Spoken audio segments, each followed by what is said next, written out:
This is an explanation of this React app. We can see we've got React here, and it has 4 web components, 1, 2, which are just little text, 2 individual items that work on their own. And for example, if we type in a stock symbol, we can get the price. We can search and find a list starting OR, and if we select one, for example ORPH, it will load this component with it and run the fetch and get the price.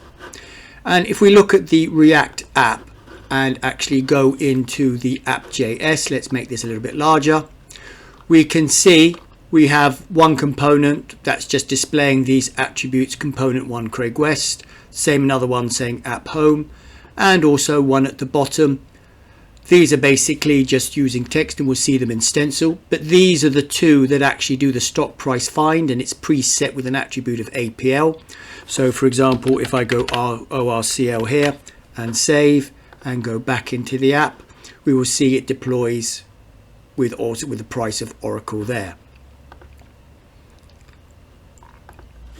And then we have the stock finder. Here's the web component, and doesn't need any attributes on it, and these 2 can talk to each other. Notice these are custom HTML elements, they must have a dash in them and all lowercase. And if we look at index.js, we can see we're importing our package from here.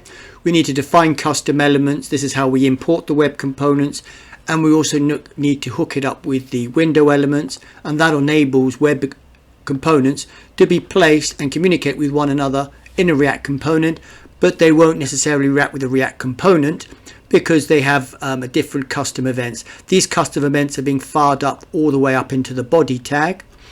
So if we now go and actually have a look at our Stencil project, this was built with Stencil, and if we come in here, we can see our Stencil component starter.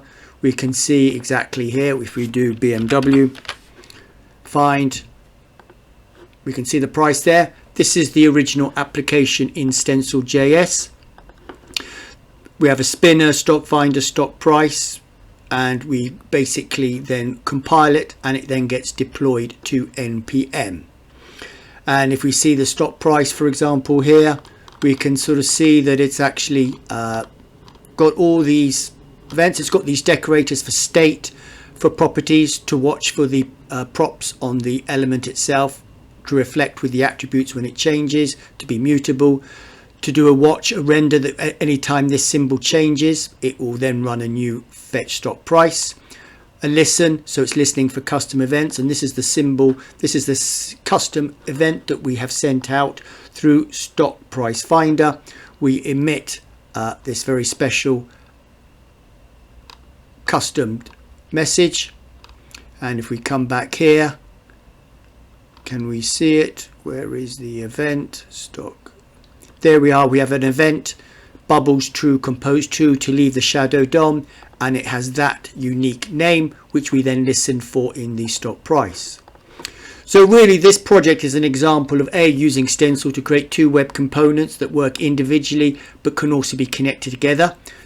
If it was an application, they might be all bundled into one element, or if it's being deployed in React, rather than deploying it as 2 separate ones, it could be one complete component to deploy things. But this is an example really of wiring web components with a React app and using NPM packages with our web components.